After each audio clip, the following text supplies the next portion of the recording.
es un orgullo estar aquí viendo a tanta gente interesada por la cultura, que hoy en día se convoca en muchas ciudades grandes actos como este y prácticamente está el ponente y los amigos.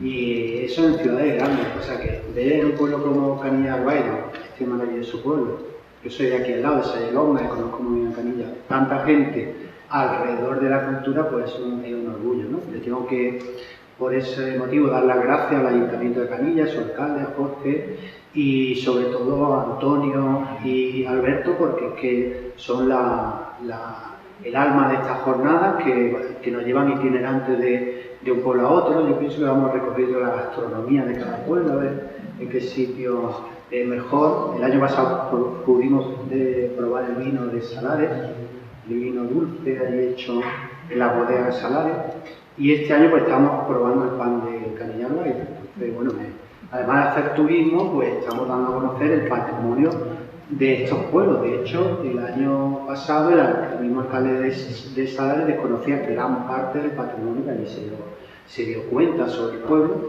y todas las personas que estuvieron allí visitando el pueblo, ¿no? Entonces, la verdad es que son una gran oportunidad para dar a conocer nuestro patrimonio.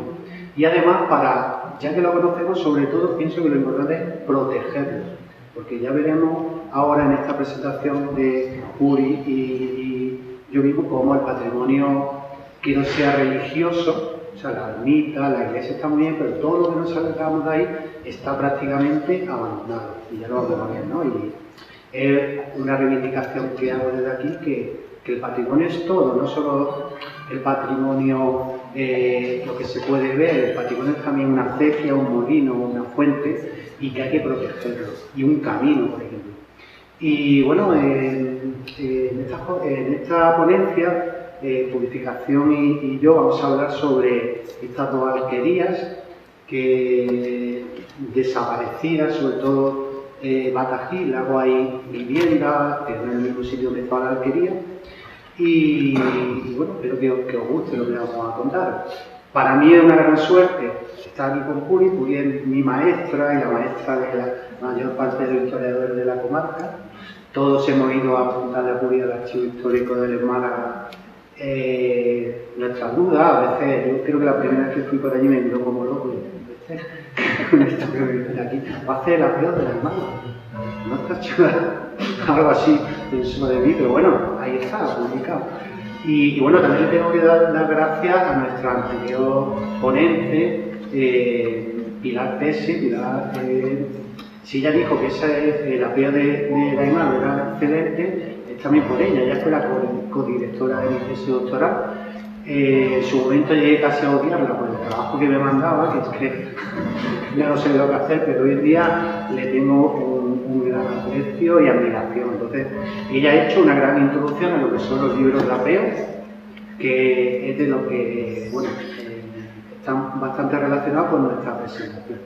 Bueno, comienzo ya con mi parte, voy a hablar primeramente de Batajís y después va a hablar Uri de Lagos. Batajís, la mayoría no sonará. Batajís es una alquería que estaba en el término municipal de Sayelonga.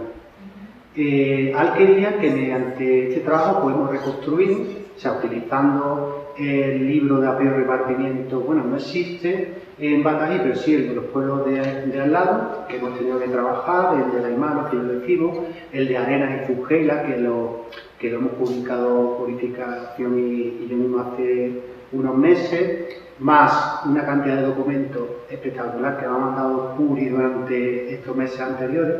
A veces me llaman y me dicen, ¿has visto lo que te he mandado? No, Puri, no me ha dado tiempo, eran 200 hojas que ya había conseguido de archivos, pero gracias a ese trabajo ingente de Puri, pues podemos presentar esto hoy aquí. Bueno, pues resulta que Batajís era un pueblo desaparecido que hemos intentado evocar con este trabajo. Y lo hemos evocado, ya os digo, con los libros de apeo, con archivos, con distintos documentos que hemos conseguido de un sitio a otro. Y es un caso bastante interesante porque es una alquería que se abandonó y se convirtió en un señorío territorial.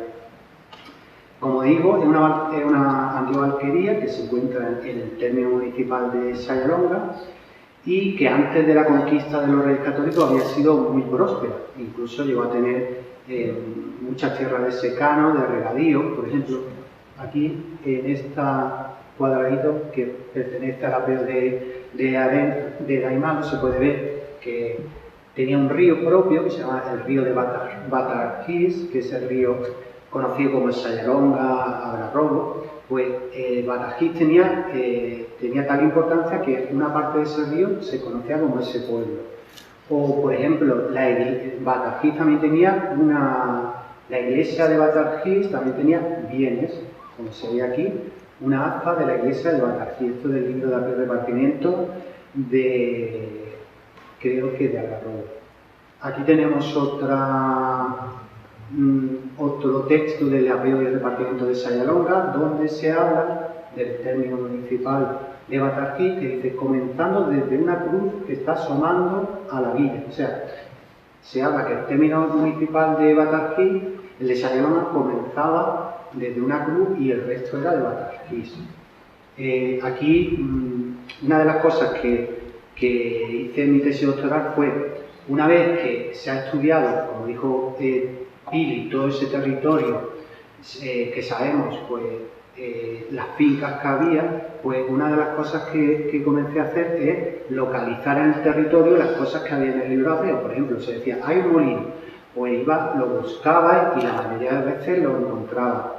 A costa de mi salud, porque más de una vez me he visto en mitad de un río, una vez en concreto pasé por un sitio con una vegetación que desconocía, que me causó unas erupciones en las piernas, que las piernas me tenían vida propia. No sé cómo llegué al centro de salud. Aquel día pensé que no salía de allí, de aquel río. Bueno, pues a costa de todo esto he podido hacer este tipo de mapas y aquí en concreto he localizado la alquería de Batarjís. Aquí era donde estaba su casa. Veía que esta es Sayalonga, aquí es donde está Fujeira y aquí está Alarcón. Está entre medio de estos tres alquerías.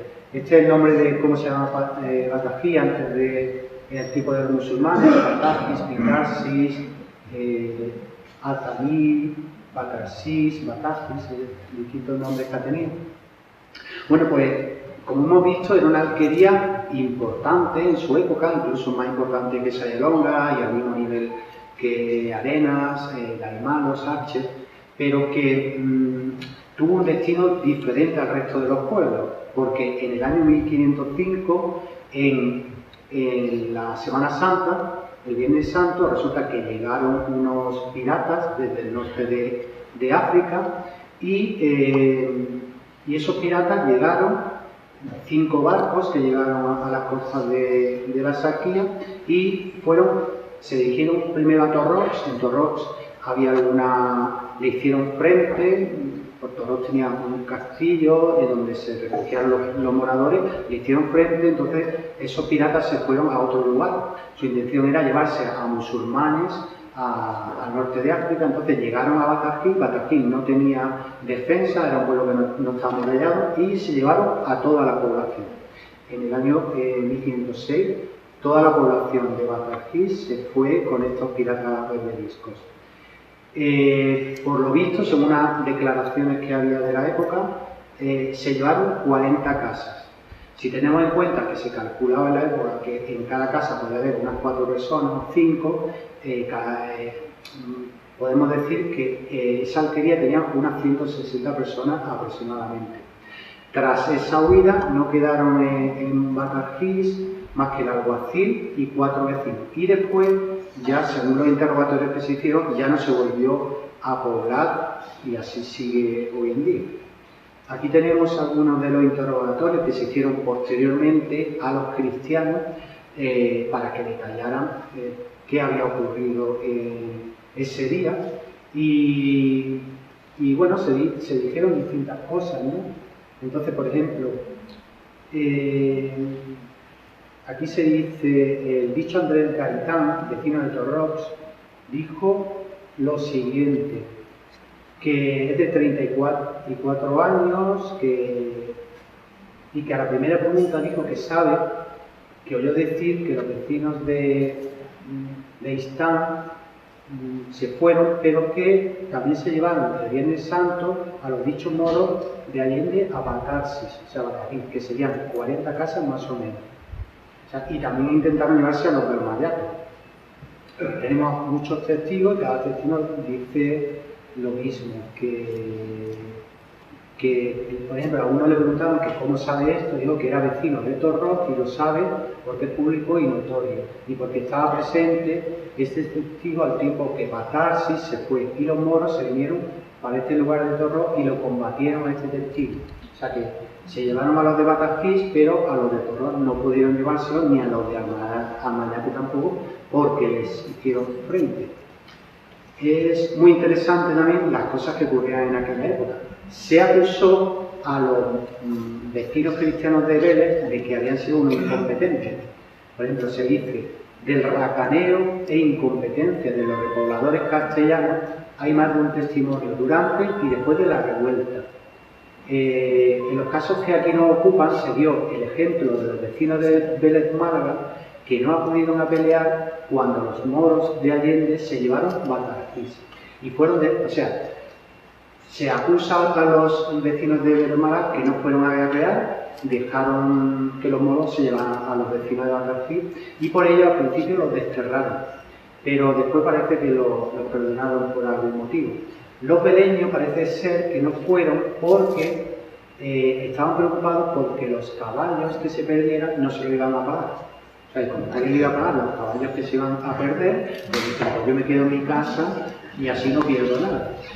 Pero ya se dijo posteriormente que sí, que había que pagar los caballos porque si venían otra vez otros piratas, pues que hubiera un ejemplo de que te iban a resarcir con las pérdidas que tuvieron. Bueno, aquí tengo una fotografía de Batarcis. Aquí en esta fotografía que hice en la parte superior está Manuel Fernández Mota, que es hijo predilecto, él ya falleció, hijo predilecto de Sayalonga, hijo adoptivo de Algeciras, poeta, historiador, con el que yo visité muchas veces Batarcis. Esta es una lápida del cementerio de Batarcis.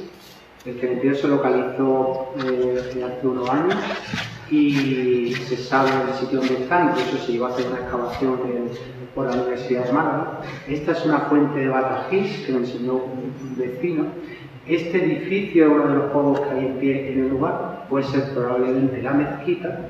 De hecho, la forma de construcción interior es muy peculiar. Debajo yo mismo encontré un trozo de cerámica con inscripciones que están en el Museo del Museo Morisco de Sayalonga. Estas son monedas que se han encontrado en Batarcis. Esto es un señor que vivía allí, que una de las veces que estuvo me dijo que haciendo una obra en su casa se había encontrado esta moneda y me mandó una fotografía. Después ya no lo he vuelto a ver. Estuve por allí preguntando por él, pero por lo visto no vive allí. Estos son, por ejemplo, un Virgen de plata noade, o sea, que relata la antigüedad que tiene esa alquería. Aquí tenemos Perús en Nazarí de 1480, incluso una blanca de los Reyes Católicos. Esto demuestra que esa alquería estuvo habitada durante muchos años. Esto es otra de las cosas que encontraron en Batarcis. Estos son una especie de ceremonial de la Edad del Bronce. Esto fue un vecino de la zona que vino y me gustó y me dijo, mira, es que hay una piedra allí con un agujero, y estuvimos viéndolo y la verdad es que es un sitio espectacular, está junto a la alquería. Esto es una piedra como es un petroglifo, está labrado, es bastante grande, con un edificio, un canal de salida, este es otro, ¿veis? Aquí hay otro. Es una zona que puede ser una especie de santuario de la Edad del Bronce. En Sayalonga hay otro en otros lugares, incluso Puri encontró uno en el río Uy. Lo que pasa es que no sabemos exactamente dónde está, pero se puede buscar. Cualquier día cuando estemos aburridos vamos a buscar. Esta es la localización de Batarcis. Este es el monte Ventomil. Si os fijáis, Batarcis está aquí, y si os fijáis está lleno de viviendas. Esto, por desgracia, es la tónica habitual de las alquerías de la comarca de las Alquías. Nadie se ha preocupado, ningún ayuntamiento, de cuidar que no se hicieran allí obras, que no se hicieran casas. Entonces, las alquerías antiguas de las Alquías están completamente pobladas de viviendas residenciales. Como en este caso hay muchas, nadie le ha dicho a estos vecinos que hicieron una protección arqueológica. Bueno, pero es que el caso de Zugeira, que está aquí, justo, es mucho peor. Zugeira, una alquería como esta, un poquito más pequeña, es propiedad privada y está vallada. Es una pena. Está en términos municipal de Arenas y es una pena que esto ocurra. El ayuntamiento, yo pienso que tiene la obligación de que si en tu pueblo existe una alquería, pues no, o no dejar que se construya, o si se va a construir, que haya un arqueólogo presente en dicha obra, como mínimo. Bueno, pues ¿qué ocurrió con Batají? Batají se quedó despoblado y como, claro, había que repartir las tierras, porque la gente había que aprovechar la agricultura. Primeramente fue usurpado, los bienes fueron usurpados, según un testimonio aquí de varios vecinos de Vélez, una carta, por ejemplo, de 1506 que se envió al corregidor de Vélez en Málaga, en el que se decía que muchos bienes habían sido hurtados y estaban encubiertos. Y después se dice, los vecinos de esa ciudad hacen juramento de no salir a arrebato, es decir, muchos habitantes de Vélez Málaga habían ido a Batají y se habían quedado con los terrenos que habían querido. ¿Qué ocurre con estas tierras? Pues que finalmente pasaron a manos de Francisco de Vargas, tesorero de los Reyes Católicos. Es decir, los Reyes Católicos, pues una manera de pagar los servicios de sus ayudantes, de sus funcionarios, era darle tierras por aquí y por allí, y de esa manera pues se congraciaban o estaban en mejor relación con ellos. Entonces, Francisco de Vargas, una persona muy importante en aquella época, se le dio Batají, además de otras zonas que ahora veremos. ¿Quién fue Francisco de Vargas? Fue, ya os digo, una persona muy famosa en su época. Se le conocía como el licenciado Vargas y posteriormente fue tesorero general de Castilla, y a él fue a la persona que se le entregó Batají. Hay un hecho muy importante, bueno, muy curioso, que le contó Uri sobre su muerte, y es que parece ser que este señor tenía emprendido amores con una monja en el convento de la Huelga de Burgos, y se había buscado una persona que lo buscara dentro del monasterio, y entonces había hallado a un carpintero que le hizo una especie de escala, una escala por la que se subía al monasterio y se iba con la monja. Pero parece ser que un día fue a ver a su dama y el licenciado entró en el monasterio con el mozo, pero el escudero se quedó fuera. Dice los testimonios que después de haber colgado con su dama y queriendo salir por la escala, se sintió el hombre indispuesto. Ya no se excedió en su obligación. Y sin embargo, él dijo, yo tengo que salir aquí como sea, porque como me ven aquí con la monja, pues soy muy famoso, muy respetado, pues se me va a quedar sin fama. Entonces se desmayó, se cayó por la escalera y se murió. Se lo encontraron allí, ¿no? Se lo encontraron muerto, y entonces, claro, el escudero que estaba fuera vino y al final se lo tuvieron que llevar de la ciudad, lo sacaron fuera con cuerda, lo atravesaron una mula y así muerto lo llevaron a una posada. Y allí dijeron que se había muerto de un desmayo en la cama de la posada. Pero claro, como las cosas nunca se puede guardar secreto, pues la gente se enteró de que el rollo que se había montado, con lo cual al final lo condenaron, pero bueno, al poco tiempo lo perdonaron. O sea, esa es la historia de Francisco de Vargas, del licenciado Vargas. Bueno, aquí tenemos algunos fragmentos del libro de repartimiento de Sayalonga, donde dice, por ejemplo, que las tierras son del señor de dicho lugar. Aquí dice, las tierras de Batají, que son del señor de Batají, En el repartimiento de Sayalonga, que voy a trabajar próximamente, pues se dice: lindan con tierra de Francisco de Vargas, señor de Valparaíso. O sea, hay muchos testimonios en el libro de repartimiento de Algarrobo también.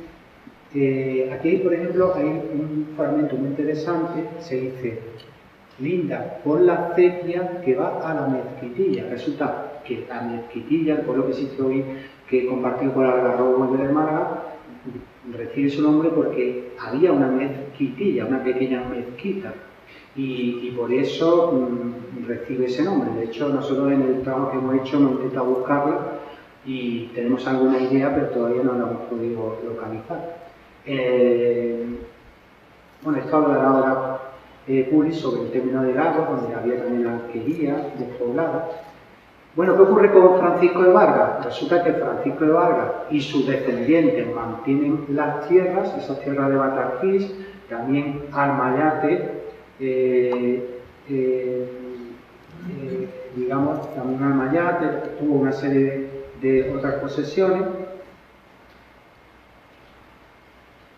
por las cuales nosotros sabemos que Francisco de Vargas, por ejemplo, compra también unas tierras en Mezquitilla, que nosotros, una zona que se llama el Competín, que también hemos localizado en nuestro trabajo, y se la compran a Ruy López de Toledo, que era el tesorero de los Reyes Católicos. A este hombre también tenía la Torre del Mar, la fortaleza del Tomí, en fin, que fue Francisco de Vargas comprando distintas tierras. Finalmente, resulta que, por ejemplo, también se hizo un delín de esta alquería, el Competín, que es un sitio muy interesante, que está en Mezquitilla, que también hemos localizado en el libro de repartimiento. Aquí, por ejemplo, hemos hecho un mapa de cómo era la alquería de Batarquís y cómo eran las tierras del Competín. ¿Veis? El Competín sería las tierras que hay desde la Mayora hasta el mar. Batarquís sería las tierras que hay desde Sayalonga hasta las tierras del Competín. Y todo esto lo hemos hecho en base a los libros de repartimiento. O sea, cuando se dijo antes que se puede sacar muchos provechos, fijaros todo lo que se puede hacer.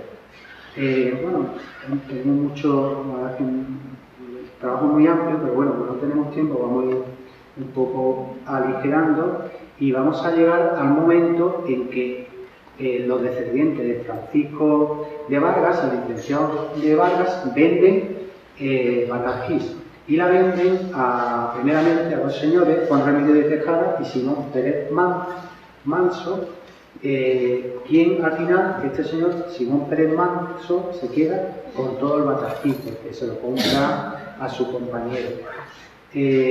Posteriormente, un hijo de Simón Pérez Manso es quien se queda con las tierras de Batarquís, y este hombre tiene una idea que es bastante buena para él, y es crear una vinculación de mayorazgo.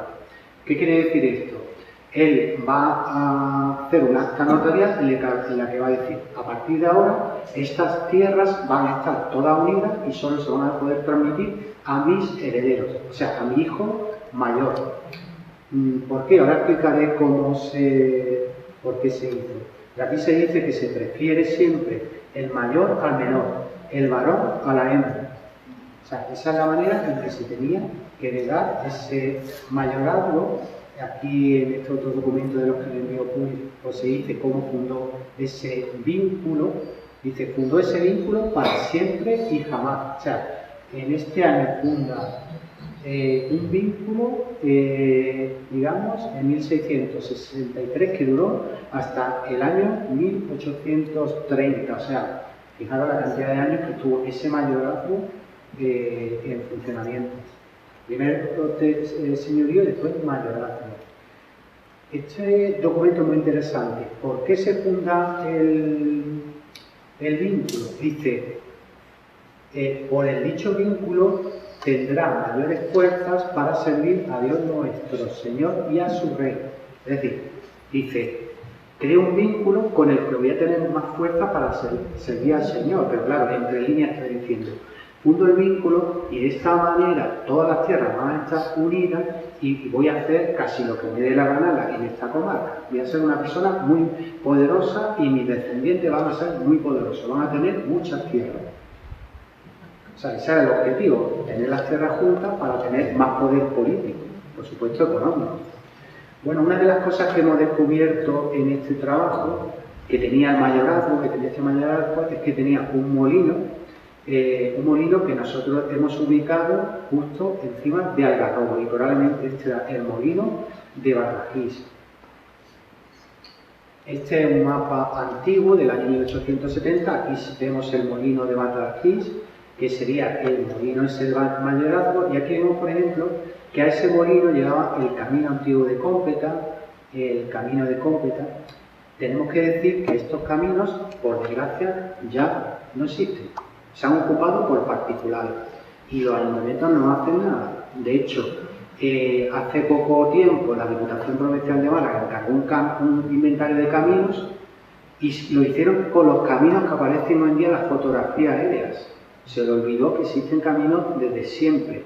Entonces, es una desgracia porque es que estamos perdiendo una gran parte de nuestro testimonio. Todos estos caminos, si uno va a andarlos, están fallando, hay casas encima.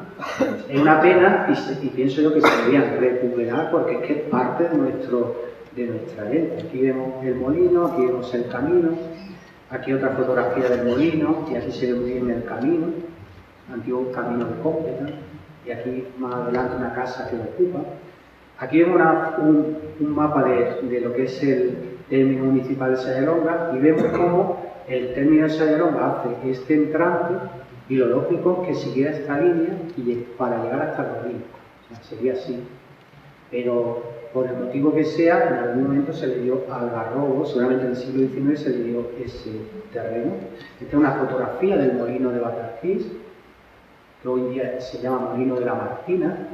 Y esta fotografía, que no se ve muy bien, es porque tuve que abrir la valla, saltar la valla, hacerla dentro y, bueno, el temor de que viniera un perro, el dueño, pues no salió muy bien hecha, pero tenía que fotografiar ese molino. Es una pena, el molino tiene todos sus elementos, la alberca, todos los elementos están abandonados y es una pena que se pierda para siempre, que nadie le va a dar mayor importancia. Estos son los bienes del mayorazgo. Una de las cosas que he hecho en los bienes del mayorazgo es hacer un mapa. O sea, estos bienes son del siglo XIX, pero tengo la suerte de que mi padre es una de las personas que conoce mejor el campo de Sayalonga, lo conoce porque su padre se lo contó, su abuelo, y desde hace ciento y algo años él conoce todo lo que pasaba desde hace más de 100 años. Entonces, todas estas fincas que aparecen en los bienes del mayorazgo las hemos localizado. Uri me animó a que lo hiciera, me pedía todos los días, ¿ha hecho mapa? ¿Ha hecho mapa? ¿No he hecho mapa? Y yo, bueno, Uri, lo voy a hacer. Al final lo hice. Y bueno, esto es una valoración de los bienes del mayorazgo que tenían 637.000 reales, que a precio de hoy en día pueden ser unos 10 millones de euros. O sea, lo que tenía el mayorazgo. ¿Y cuándo desaparece ese mayorazgo? Pues las Cortes de Cádiz establecen que los mayorazgos, los señoríos, son una cosa muy antigua, tienen que desaparecer, y en 1820, al inicio del trienio liberal, se determina que deben desaparecer y finalmente no queda más remedio ya que el mayorazgo desaparezca en 1836. ¿Cómo se hace? Pues la manera en la que se desvincula el mayorazgo o desaparece es transmitir por herencia al hijo mayor la propiedad de los bienes de la familia. Es decir, los bienes del mayorazgo se van a dividir entre el padre y el hijo mayor. Y de esa manera, a partir de ese momento, ya no existe el mayorazgo. Y además, los bienes del mayorazgo no se podían vender. A partir de ese momento los pueden vender, con lo cual desaparece el mayorazgo y poco a poco estas familias van vendiendo ese mayorazgo. Esta es la diligencia con la que se termina el vínculo y bueno, existen aquí todos los bienes del mayorazgo que se van a desvincular. Aquí viene lo que le toca a cada uno, 318.857 reales. Y con esto, veis, pues ya se cumple la normativa de 1820 de finalización de los mayorazgos en España. Bueno, y esto ha sido un repaso muy rápido por este trabajo.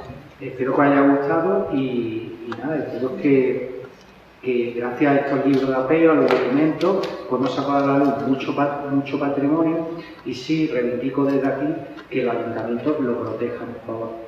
Es una pena cómo están los caminos ocupados por vecinos, los molinos abandonados, las fuentes abandonadas, todo. Es que el patrimonio, ya lo dije anteriormente, la mayor parte de nuestro patrimonio, como este, está prácticamente abandonado. Entonces, creo que los historiadores lo estamos dando a conocer. Es una suerte que dediquemos nuestro tiempo a esto, porque nadie nos paga nada, perdemos dinero, pero ya que lo damos a conocer, pues, por favor, que se proteja. Es la única petición que hago. Y sin más, dejo a mi compañera, que lo hará seguramente mucho mejor que yo, y que lo explique y hable de Lagos.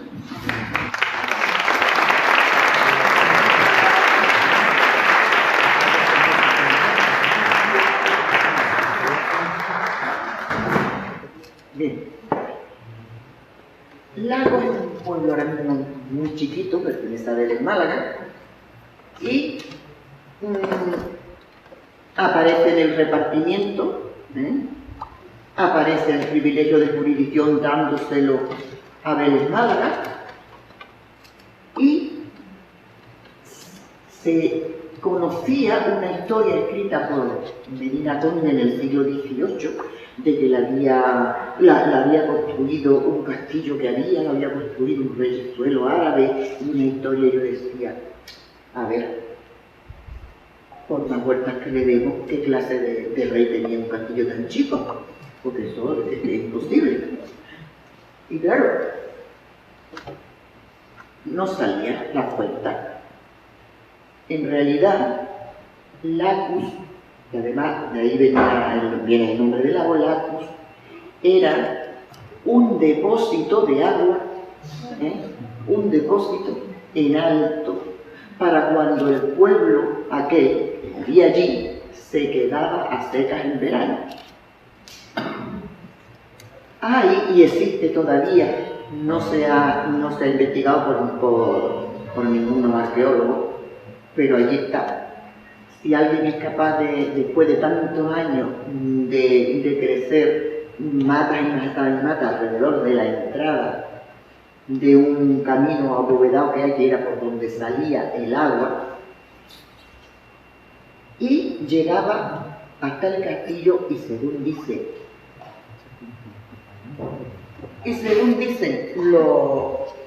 los vecinos de la localidad, sigue para arriba del castillo, que más razón me dan, era una toma de agua que vendría de donde viniera para aprovechar un sitio que era muy seco y que llegaba a un aljibe que había debajo de este edificio, y que probablemente, con toda seguridad, porque entonces no había motores para subirlo, tenía una noria que subía el agua recogida de aquel aljibe hasta esta otra parte alta, y que en verano, cuando se secaba el agua, se sirvieron de ahí.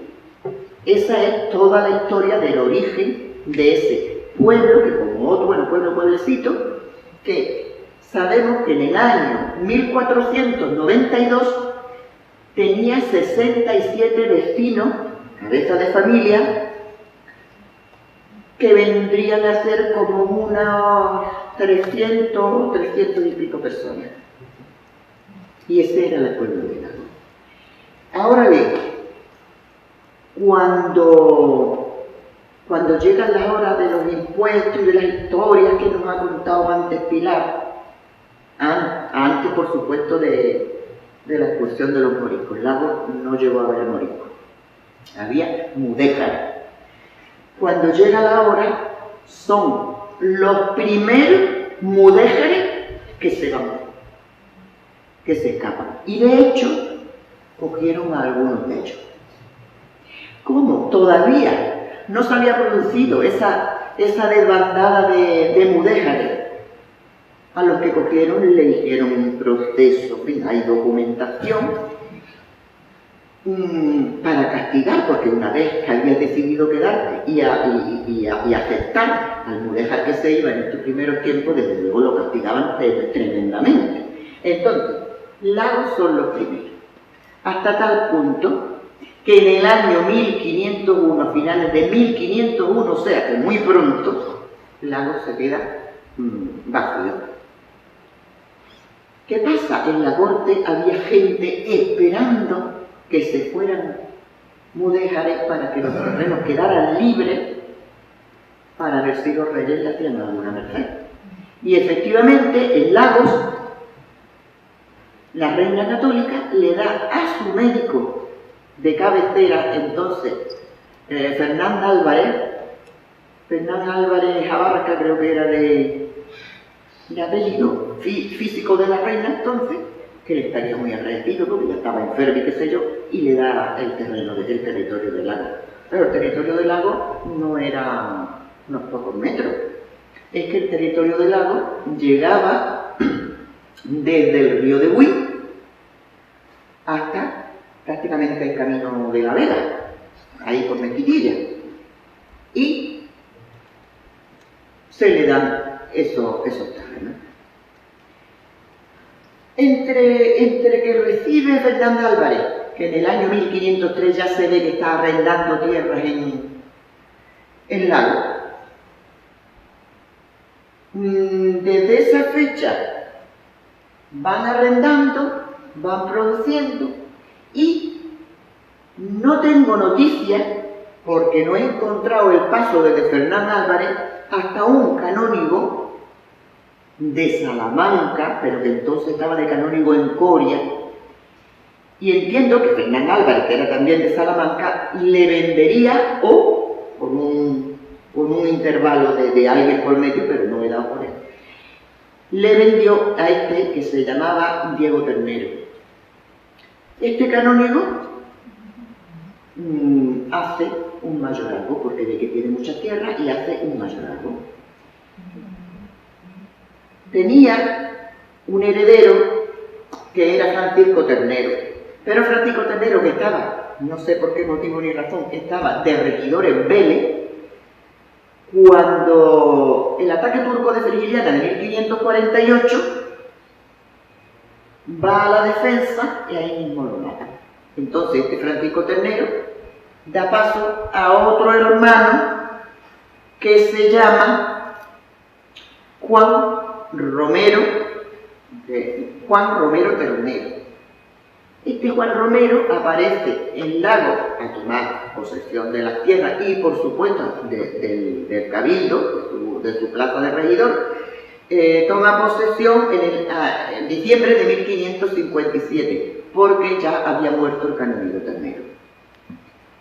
A partir de aquí, este hombre empieza a arrendar y a explotar. Hay muchas escrituras de dar ascenso, tierra, aquí de Lago. Posteriormente se muere en el 85 y lo hereda su hijo Pedro Ternero. Hereda Pedro Ternero y luego hereda, pues, Juan Romero de Mansilla, que era ya el nieto de Juan Romero.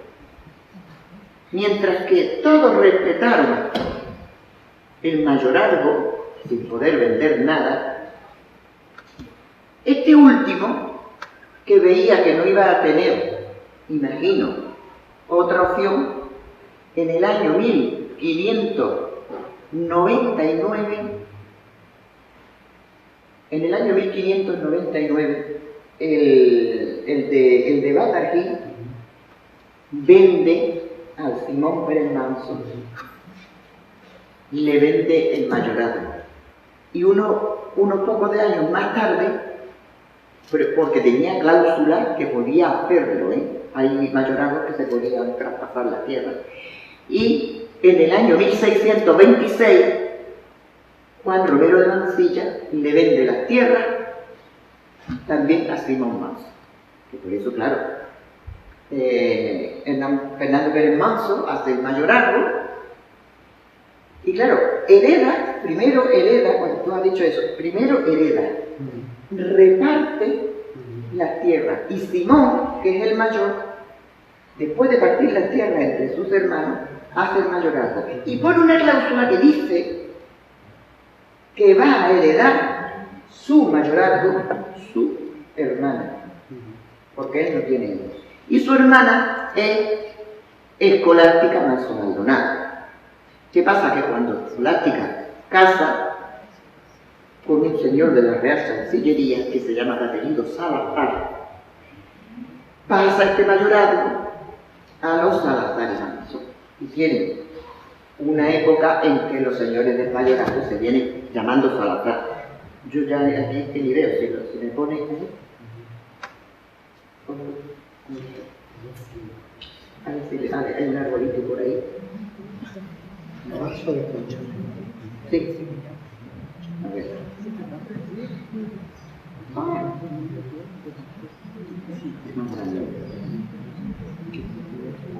Dale tú. Eso no es. Eso ya es nada.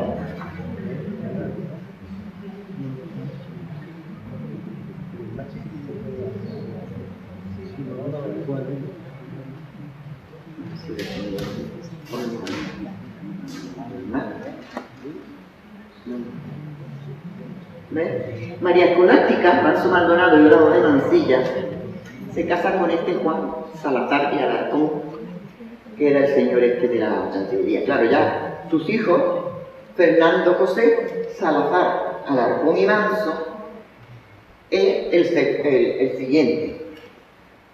Pasa otro Salazar, que es Sebastián Fernando de Alarcón Salazar y Verde. Antonio Salazar y Ortiz,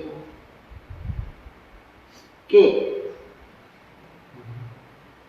este hombre, Antonio Salazar y Ortiz, se le ocurrió acudir al rey para que le diera permiso para vender, porque no tenían cláusulas de venta, entonces tenían que acudir al rey, para vender alguna tierra del mayorazgo.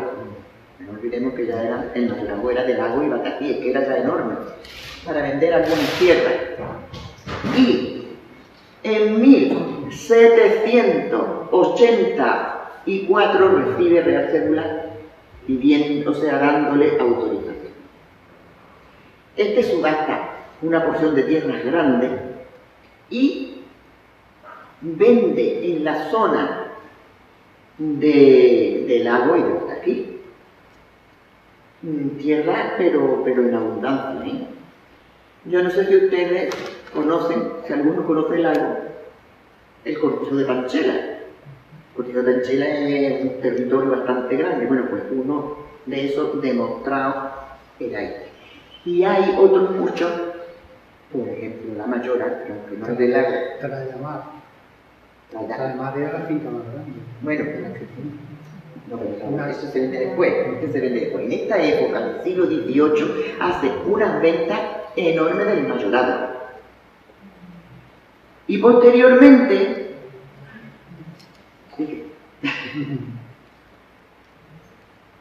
pasan a Francisco Baeza Salazar y hasta el último, que era Francisco Baeza Guerrero. Bien, esta que estaba diciendo de Tayamar es la conocida como ahora mismo la finca de la Pancha. La finca de la Pancha la vende Francisco Baeza Guerrero, que se la vendió a Larios.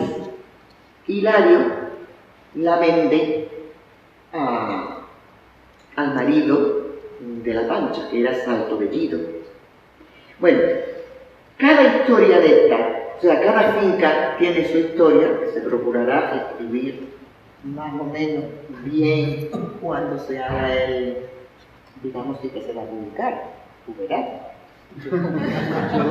Un año, 2, 3, y entonces se procurará decir cuáles eran. pero desgraciadamente no se puede saber cuántas fueron, salvo que se hable de la historia de la finca, como pasa con la finca de Panchela. Ustedes habrán visto al pasar por la carretera lo que se llama La Molineta, porque esta finca se le adjudicó por parte del mayorazgo, se le vendió a Antonio Eneas Baey, que era el abuelo de Federico Baey, que muy conocido en Vélez, y se cuenta muy bien en una de las escrituras la historia, y entonces se ve cómo en esta época se le adjudica lo que habían comprado al mayorazgo de Salomón. Hay otra finca, sin lugar a dudas, pero claro, no tenemos, porque es que finca por finca tiene eso mucha investigación.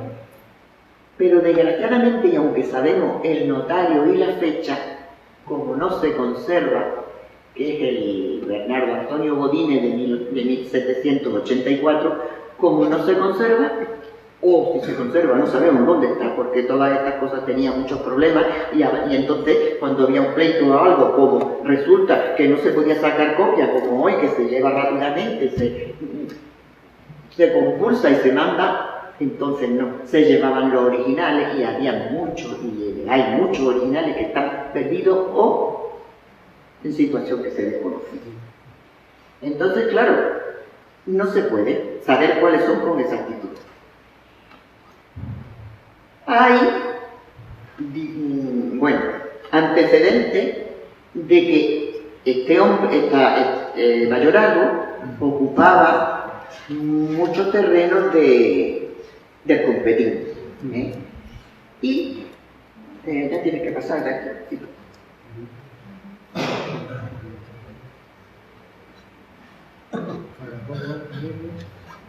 No, esto. Nombramiento del alcaide de Lentomí. Bien. Aquí empieza la historia. No. Arriba. Como en 1488. Eso. ¿Ve? Dice, tesorero Ruy López, para que le entreguen al tesorero Ruy López la fortaleza de Lentomí, ya en 1488, o sea, en el primer repartimiento. Y luego, por H o por B, no sabemos por qué, le quitan la alcaidía de Lentomí. Mientras tuvo la alcaidía de Lentomí, tenían los repartimientos y las tierras que los reyes le habían dado a los alcaides de la fortaleza. Y hay una cantidad de tierras de Lago y de Algarrobo que las tenía adjudicadas el alcaide de Lentomí. Pero, por H o por B la quitan porque la cédula de 1489, dando los repartimientos a las iglesias y a los alcaides y a todas estas cosas, resulta que no aparece. Y le dan entonces a la persona del tesorero. Entonces, cuando le dan a la persona del tesorero todas las fincas que tú has dicho anteriormente, que ahora mismo es de La Pancha, y una cantidad bastante grande de terreno en el Competín. El Competín en las tierras que están desde el río Algarrobo hasta Ferrimar, o sea, lo que es ahora mismo Mezquitilla, tanto del lago como de... Ahí lo que es que cuando recibamos ya el libro que se va a publicar el año pasado, verán cómo hay un pleito entre el señor de Algarrobo, que era un señor jurisdiccional, y el ayuntamiento de Vélez. Y en ese pleito se falla a favor de Vélez de que todo ese territorio es de Vélez. Que no era verdad, era del señor, pero bueno, se falló así y así quedó. El señor se quedó con lo que eran las casas de tejas adentro y de tejas afuera la propiedad, la jurisdicción era de Vélez. Entonces, claro, está Lago y Lago Competín, porque ya ahí no se hacía la antigua división, digamos, de propiedad de Algarrobo, que sería hasta el Camino de la Vega, sino que ya ocupaba hasta lo que era el río Algarrobo. Entonces Lago era desde el río de Huí al río de Algarrobo, y el Competín, o sea, el pago del Competín, era pues la parte esta de ya, que era yo conocía como el Competín.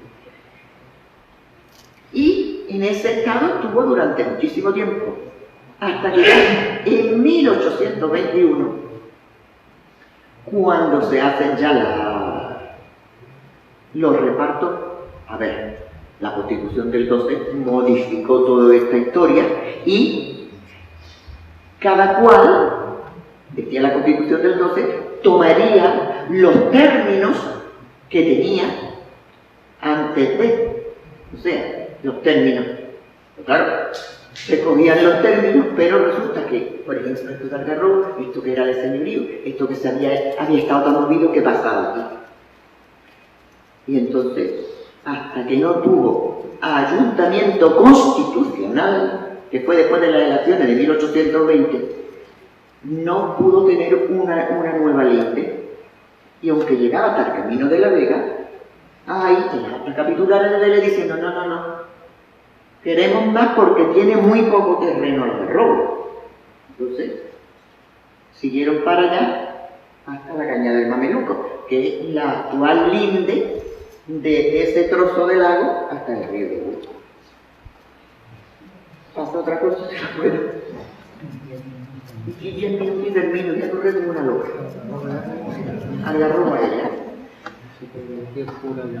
Sí, el cura, ¿verdad? ¿Ve?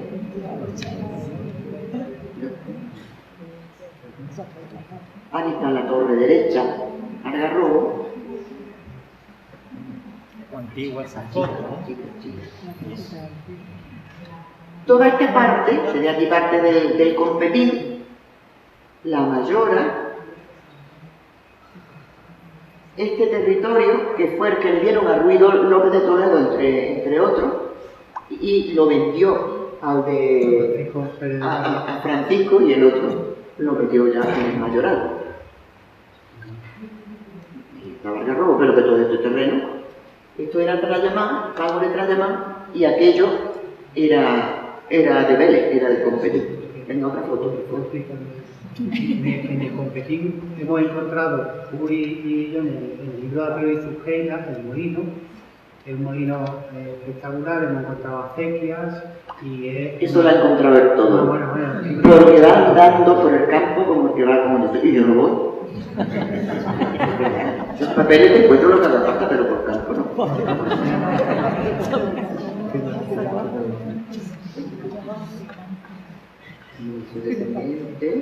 Yo quería ni... Bueno, esto es una... Claro, es que cuando hable de la finca, cuando en la publicación hable de las distintas fincas, contaré la historia de cada una de ellas, y es que así no se puede ir corriendo menos, coño. Es que me están amenazando con el culo. Bueno, habrá que tener un poquito de paciencia y esperar que llegue la hora de la publicación y ver más o menos la trayectoria que han tenido estos pueblos, que todos tienen historia. Todos los pueblos, mira que el lago es chico, ¿eh? El lago había una...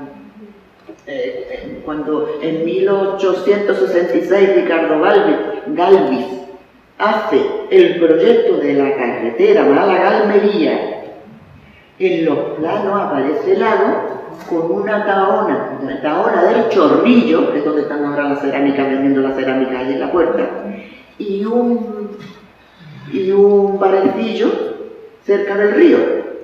O sea, que en la carretera no había absolutamente nada. El lago siempre fue ya un territorio fue rural totalmente, cortijo, pero sin población, digamos, aglomerada urbanísticamente. O sea, que fue diseminado todo hasta el día de hoy, que es otro poquito de casa. Y ya está, no vamos.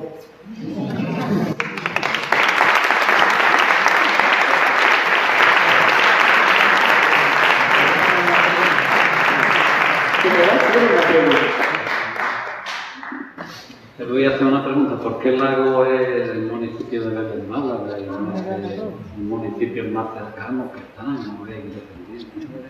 Quedaban 5 minutos. Ahora me quedan 3. Pues yo te voy a contar en 3. Resulta que que todo eso era territorio de Rey. Cuando llegó esta época de la que hemos hablado, en la que cada municipio tenía que tener su término municipal, Algarrobo se encontró que le tenían que dar su término antiguo, el de antes que había perdido cuando el pleito. Y entonces dijeron, bueno, pues habrá. Pero ellos querían Lagos también, que Lagos fuera de Algarrobo. Pero allí en la Diputación se montó el pollo y él quería hablar. Y además, los propietarios de Lagos, que había unos cuantos de mucha propiedad, la finca de los Telles, que es la finca de San Daniel, por donde yo vivo ahora, los Corral, los Marques, o sea, ahí había una serie de propietarios que todos vivían en Vélez, que eran propietarios, y dijeron que de eso ni hablar. Como la inmensa mayoría no quiso, pues entonces se mete el territorio de Algarrobo y queda un trocito de lago que como no quiso, porque además no tenía habitantes suficientes, tenía que tener más de 1000 almas. Yo no sé si tenían más de 1000 almas como para hacer un ayuntamiento, pero yo creo que no las tenía, ¿eh? Entonces se quedó ahí como propiedad de Vélez, pero con el ayuntamiento de Algarrobo metido por medio. Si quieres saber algo más.